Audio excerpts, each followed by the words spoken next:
네, 오늘은 창세기 9장 18절부터 29절까지 말씀을 보도록 하겠습니다. 창세기 9장 18절부터 29절까지 말씀입니다. 제가 현대인의 성경으로 읽도록 하겠습니다. 배에서 나온 노아의 아들들은 셈과 함과 야벳이었는데 함은 가나안의 아버지였다. 그리고 노아의 이 세 아들을 통해서 온 세상에 사람들이 퍼지게 되었다. 노아는 농사를 시작하여 포도나무를 심었다. 하루는 그가 포도주를 마시고 취하여 자기 천막 안에서 벌거벗은 채 누워 있었다. 가나안의 아버지인 함이 자기 아버지의 나체를 보고 밖으로 나가서 그 사실을 두 형제에게 말하였다. 그러자 셈과 야벳이 옷을 가져다가 어깨에 메고 뒷걸음질을 쳐서 들어가 아버지의 나체를 덮어주고 계속 얼굴을 돌린 채 아버지의 나체를 보지 않았다. 노아는 술이 깬 후에 함이 자기에게 한 일을 알고 이렇게 말하였다. 가나안은 저주를 받아 자기 형제들에게 가장 천한 종이 되리라. 셈의 하나님 여호와를 찬양하라. 가나안은 셈의 종이 되기를 바라며 하나님이 야벳을 번창하게 하셔서 셈의 축복을 함께 누리게 하시고 가나안은 야벳의 종이 되기를 원하노라. 홍수 후에도 노아는 350년을 살다가 950세에 죽었다. 아멘.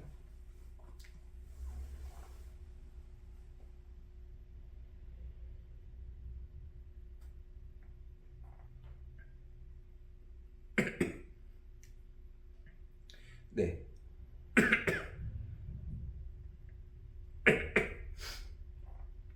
오늘은 창세기 9장 18절부터 29절까지 말씀입니다. 이제 여호와의 명령을 따라 홍수의 심판이 다 끝이 나고 동물들도 다 배에서 방주에서 내려서 각자 갈 곳으로 갔습니다. 이제 노아와 그의 가족들도 근처 어딘가 좋은 땅에 정착을 하고 포도나무를 심고 포도 농사를 시작하였습니다.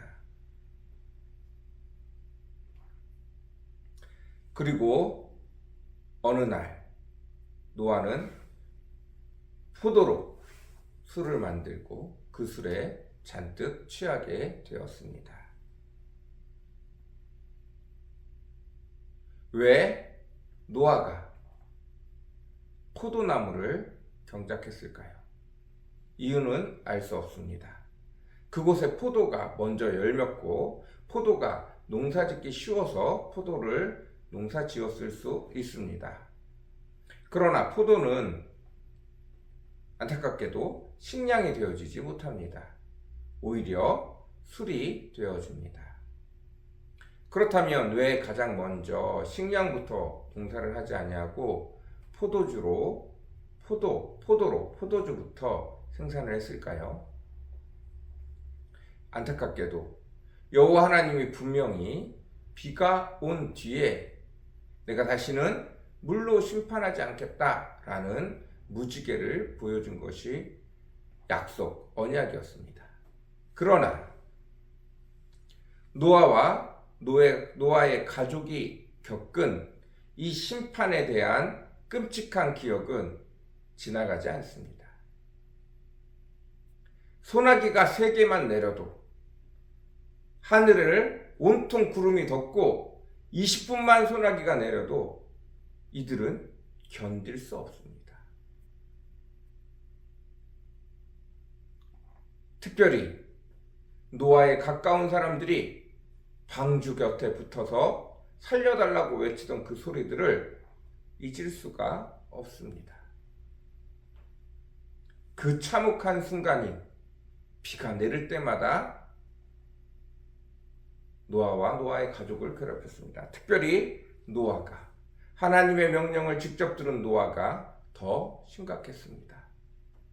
그리고 그것은 노아로 하여금 술로 그것들을 잊어버리게 만들었습니다. 그러다가 어느 날 노아가 술에 엄청 취한 채 모든 옷을 벌거벗고 주사를 부리다가 온몸에 옷을 다 벗어 제끼고 잠이 들어 버렸습니다. 그것을 둘째 아들인 함이 보고 가서 조용히 아버지를 덮어주거나 아버지를 모시고 온 것이 아니라 두 형제에게 가서 말했습니다. 두 형제는 뒷걸음질 쳐 아버지의 부끄러운 모습을 보지 않고 옷을 가렸습니다. 옷으로 아버지를 가리고 이불로 아버지를 가리고 모셔와 잠자리에 들게 하였습니다. 노아가 깨고 난 이후에 함에 대하여 크게 저주를 합니다. 너는 너의 자손들은 나머지 2명의 자손들의 종이 되기를 바란다. 흔히 이렇게 얘기합니다. 술농사를 지은 것도 잘못된 것이고 노아가 어쩌면 그렇게 심각한 저주를 자기가 술 취해갖고 자기가 잘못해놓고 그 아들에게 할 수 있느냐라고 말을 할 수 있습니다. 그러나 사실은 그 내용이 그렇게 연결되지 않습니다. 당연한 규정, 그 부모의 부끄러움을 가리는 것이 당연한 규정이었습니다. 물론 술 취하지 않는 것이 더 당연한 규정입니다.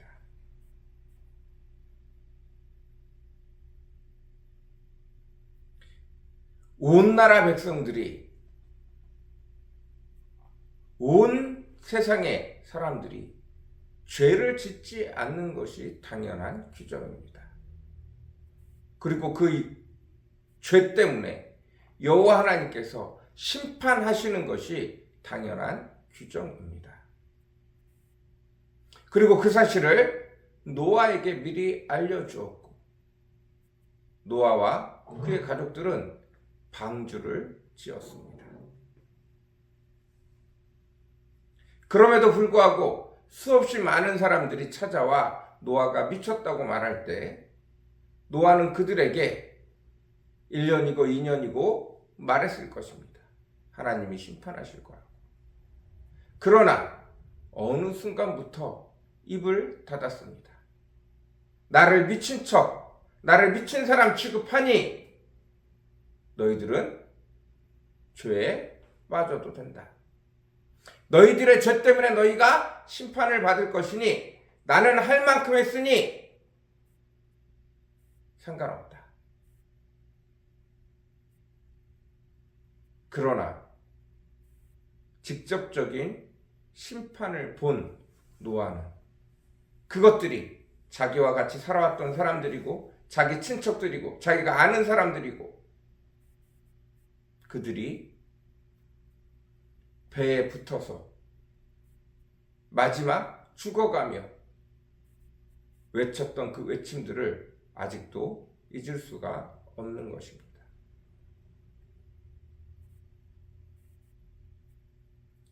술을 마신 것도 아버지고 취한 것도 아버지고 그래서 그것을 가서 형들에게 알린 것 그것이 뭐가 크게 잘못되었느냐라고 말하면 노아는 가슴이 너무 아픕니다. 심판을 분명히 알았음에도 불구하고 사람들이 자기를 조롱한다고 사람들이 자기를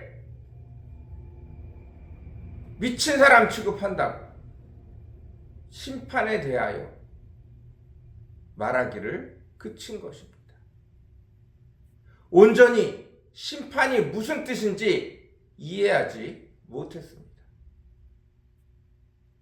비가 오고 사람들이 배에 매달려 자기가 아는 목소리들이 배에 매달려서 소리칠 때 비로소 심판의 의미를 깨달은 것입니다. 그들을 감싸주지 못한 그저 그들의 죄 때문에 그들이 심판을 받는 것이라고 말했던 자신이 너무 한탄스러운 것입니다. 그런데 그와 똑같은 죄를 지금 함이 저지르고 있는 것입니다.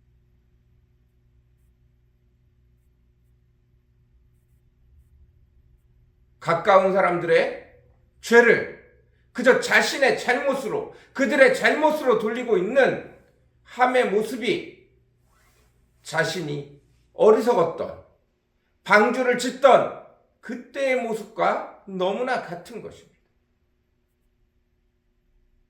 함을 향한 저주가 아니라 자기를 향한 저주를 내뱉고 있는 것입니다. 너는 어찌하여 노아의 방주, 심판의 방주를 타고서도 어찌하여 아직도 말한 그대로 여호와께서 심판을 하시기로 작정하셨으니 면하라고 방주를 만들라. 거기에 아직도 깨닫지 못하고 굳이 의인들을 찾아서 방주를 만들라 한 것은 그들을 대신하여 심판이 찾아오고 있으니 회개하라라는 말인 줄 깨닫지 못하고 말 그대로 방주만 만들다가 그 세대를 몽땅 다 죽게 만들어내는, 물론 노아와 노아의 가족의 힘으로 바꿀 수 없는 대세였던 것은 분명합니다. 그러나 한 명이라도 더 구원의 방주에 올라타게 할 수 있었을 것입니다. 그러나 그것을 전혀 깨닫지 못하고 방주만 만들고 있었던 그 모습이 지금 함에게 그대로 나타나고 있는 것입니다.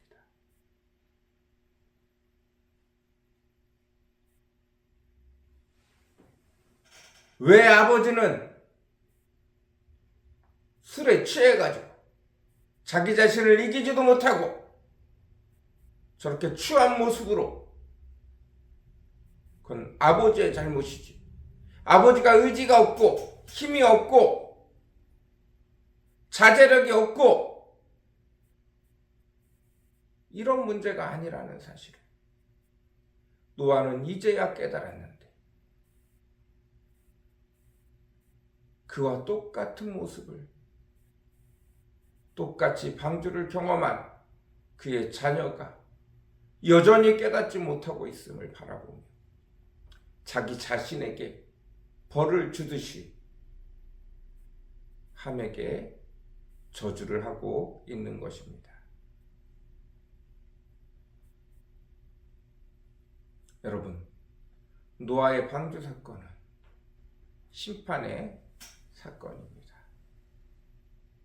그것은 단순히 천국에 간다, 지옥에 간다가 아니라 영원한 멸망의 길에 관련된 내용입니다.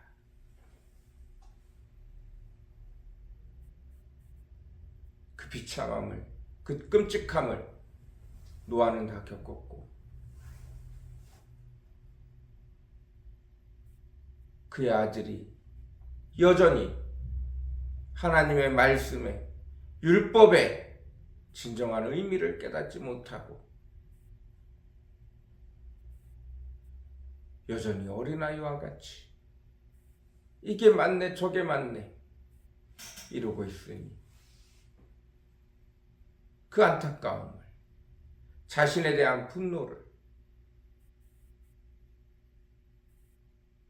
저주로 풀고 있는 것입니다. 예수님께서 말씀하셨습니다.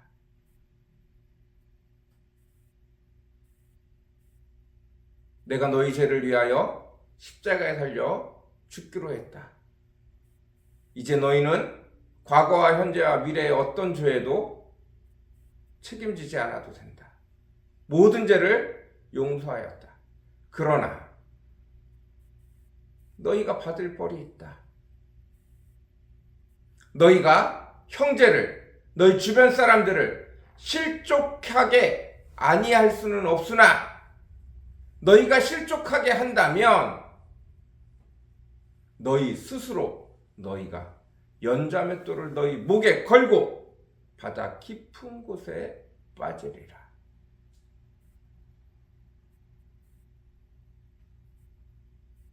예수 그리스도가 직접 심판을 하시는 게 아니에요.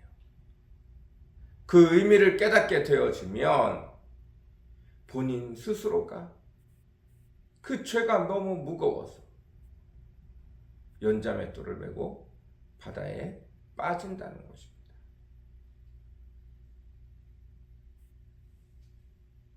잘했고 잘못했고의 문제가 아니라는 거예요. 율법을 지켜야 된다는 것이 아니라 심판이 얼마나 두려운 것인 줄 알고 어찌됐든 한 영혼이라도 실족시키지 아니하고 천국에 들어갈 수 있기 위하여 애쓸 수 있는 자들이 되어야 한다는 것입니다.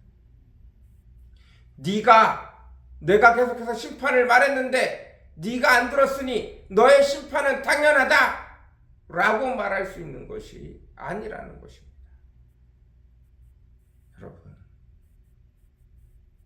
이 의미를 온전히 깨달을 수 있는 저와 여러분이 되어주시기를 간절히 사모합니다. 하나님의 말씀은, 하나님의 율법은 모두를 살리기 위한 것이었습니다.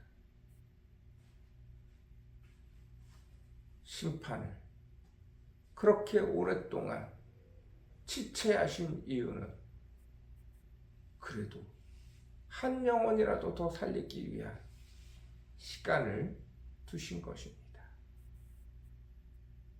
마지막으로 노아에게 부탁하며 한 영혼이라도 더 살리기를 원하신 하나님의 뜻입니다. 여호와는 자비하시고 은혜와 인자가 크셔서 끝까지 사랑하시고 끝까지 참으시는 분입니다. 그분 앞에 누군가 엎드러져서 불쌍히 여겨달라고, 긍휼히 여겨달라고 소리치시며 그 의인 몇 사람 때문에 그곳을 구원하시는 분이 여호와 하나님이십니다. 오늘도 그 은혜와 자비가 저와 여러분에게 가득 넘치기를 간절히 사모합니다. 기도하겠습니다. 사랑과 은혜가 풍성하시고 거룩하신 아버지 하나님, 오늘도 우리를 불쌍히 여겨 주시옵소서. 오늘도 우리를 불쌍히 여겨 주시옵소서. 오늘도 우리를 불쌍히 여겨 주시옵소서. 율법을 지켜야 되는 곳으로, 그걸 지킴으로 나의 의로 삼는 것이 아니라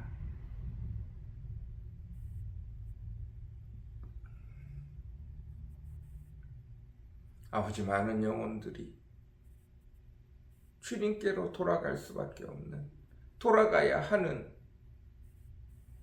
아버지 기준점이 되어주게 도와주옵소서. 그리고 그것을 위해서 많은 영혼을 살리기 위하여 애쓸 줄 아는, 회개할 줄 아는, 내가 내 죄를 회개하는 것이 아니라 내 주변의 영혼들을 어떻게든 살리려고 애쓰는 심판이 다가오고 있다는 것을 애써 알려주는 주님의 신호를 들을 수 있는 저와 우리 성도들 되어주게 도와주옵소서. 율법은 그 힘이 죽음에 있습니다. 지옥에 있습니다. 아버지 하나님, 그 율법을 통하여 많은 영혼들을 죄에 대하여 깨닫게 하시고 주님 앞에 한 걸음 떼어 나올 수 있게 하는 저희들 되어주게 도와주옵소서. 불쌍히 여겨 주시옵소서. 은혜 베풀어 주시옵소서. 오늘 하루도 주께서 은혜와 놀라운 사랑으로 인도하여 주시기를 간절히 사모합니다. 감사합니다. 예수님의 이름으로 간절히 기도드렸습니다. 아멘.